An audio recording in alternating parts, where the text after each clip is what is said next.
Et yo les amis, j'espère que vous allez bien. Aujourd'hui on se retrouve pour un petit débrief. Voilà, je suis sur le téléphone, je suis pas sur ma tablette. Donc je m'excuse si la qualité est pas ouf, mais j'ai quasiment plus de place sur ma tablette. Je dois faire un grand nettoyage. Et donc voilà, je fais le débrief sur téléphone. Désolé si je suis plus trop actif. Mais en tout cas les amis, on se retrouve donc pour le débrief de France-Suède. Voilà, c'était le dernier match de l'année pour la France. La France qui restait donc sur une défaite inquiétante 2-0 contre la Finlande. Il fallait donc réagir urgemment contre le Portugal bah, pour se donner des chances d'aller jouer le Final Four de la Ligue des Nations. On a gagné 1-0 là-bas. Et ce soir, on fait donc 4-2 contre la Suède. Voilà, c'était donc un match sans enjeu pour nous, un match juste pour bien finir l'année. Et ben on a fait le taf, voilà. Donc moi, je vais vous dire sincèrement, bah, j'ai pas regardé les 20 premières minutes de jeu. Voilà, j'ai pas pu les regarder. Mais et voilà. Mais en tout cas, on va se refaire un petit peu le fil du match, voilà. Donc il y a le but de Clayson à la 4e minute de jeu. Voilà, donc bah j'avais un petit peu revu, tu vois, le début de match.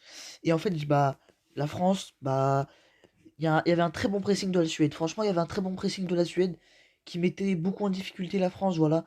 La Suède, dès qu'il comment dire, dès qu'il voulait mettre un pressing ou un truc comme ça, bah ça marchait. La France était donc plus qu'il y a froid, voilà. Et donc bah ça va. Voilà, donc la France, tu vois, tu sens que qu'ils veulent qu'ils veulent installer un pressing, mais c'est vraiment très tactique ce début de match. Et Giroud qui va réagir donc en marquant un but du pied gauche, voilà. Donc ça fait donc 1-1. Et la France qui va donc ensuite, qui va, qui va surtout avoir des situations en contre, voilà. La Suède donc qui met un bloc très haut, mais la France qui fait quand même des assez bonnes combinaisons, voilà. C'est pas non plus, voilà, c'est un petit peu un jeu lent, mais la France, tu vois, tu sens qu'ils veulent quand même mettre de bonnes choses. Voilà, dès qu'ils veulent attaquer, bah ça marche bien parce que la Suède est vraiment très très haute et défensivement la France tenait bien. Voilà, c'était vraiment. Donc moi j'ai envie de résumer ce match globalement à une équipe de France très solide et très efficace offensivement. Voilà, donc il y a donc l'égalisation de Giroud et le but magnifique de Pavard sur un exploit individuel incroyable de Thuram et Pavard qui fait une reprise du pied droit, une espèce de petite reprise comme contre l'Argentine. Alors c'est différent parce que là c'est un ballon qui rase le sol, tu vois, mais le but est tout autant magnifique et donc voilà la France qui gère tranquillement sans forcément s'inquiéter et donc qui rentre au vestiaire avec donc le score de 2-1. Voilà. Et la France qui va donc en deuxième mi-temps, qui va dérouler. La Suède, pardon, autant pour moi, la Suède est en grosse difficulté. La Suède n'arrive pas à attaquer, la France est largement plus haute. Et voilà, on se crée des occasions. Les joueurs s'impliquent. On va notamment reparler des joueurs après. Les joueurs s'impliquent. Et voilà, il y a quand même du beau jeu. Voilà, il y a des bonnes transitions. Et donc, il y a le troisième but de Giroud à la 59e sur un centre de Kylian Mbappé qui aura fait une superbe entrée et une tête de Giroud. Voilà. Donc, Giroud, ça m'empêche pas de dire que ce joueur, je l'aime pas parce que voilà, comme vous savez tous, moi je suis pas un fan de Giroud. Même si voilà, il est présent, ce joueur, il est présent, il marque des buts et tout, mais ce joueur ne sert absolument à rien dans le jeu et dans les grands matchs, il n'est pas présent. Donc pour moi, Giroud, il ne faut pas le faire titulariser et il faut faire titulariser par exemple un trio offensif Ben Yedder, Coman, Martial, non. Ou comme contre le Portugal, tu mets Martial, Coman et en pointe tu mets Griezmann, ça peut aussi marcher. Mais voilà, Griezmann qui aura fait un bon match. Mais on reparlera des joueurs après. Donc voilà, la France qui maîtrise totalement ce match. Voilà, la France est bien défensivement.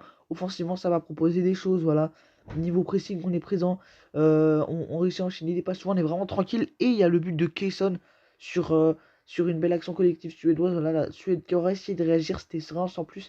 Et la France qui se sera quand même fait surprendre à la 88e sur un but de Kayson. Donc voilà, c'est un peu la panique. Enfin, tu vois, t'as un peu peur.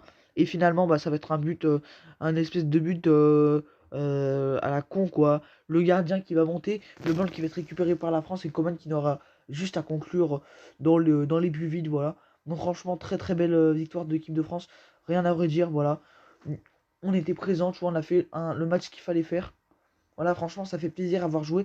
Et il faudra aussi hausser le niveau pour l'Euro, tout simplement, à partir de mars, parce que tout ça va beaucoup compter pour l'Euro.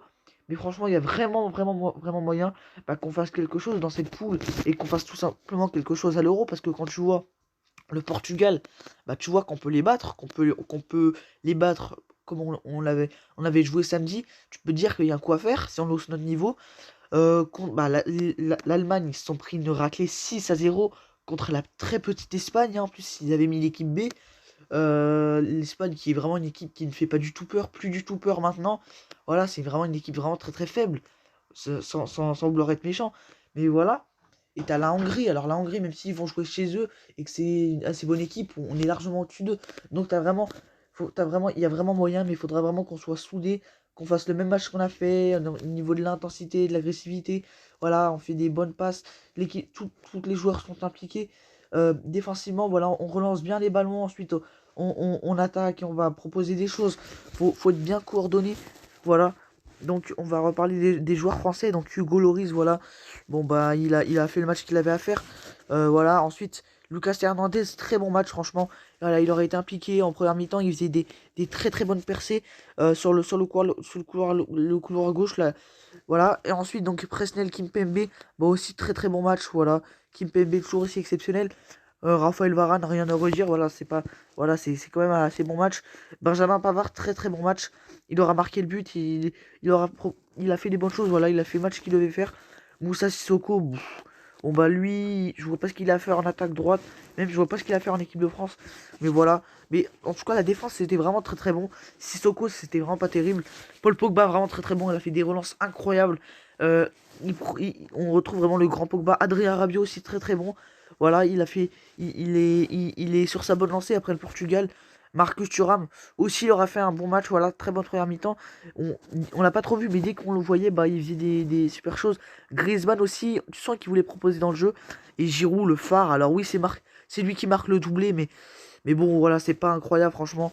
Si tu mets Ben Yedder, ou si tu mets tout simplement Benzema, ou si tu mets Martial aussi, et bah, bah, tu verras du vrai jeu. Voilà, donc, belle victoire d'équipe de France.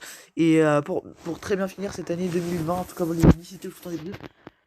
Désolé pour la mauvaise qualité, mais voilà, je fais du mieux que je peux. En tout cas, les amis, on se dit à très vite pour de prochaines vidéos. Allez, les amis, bye.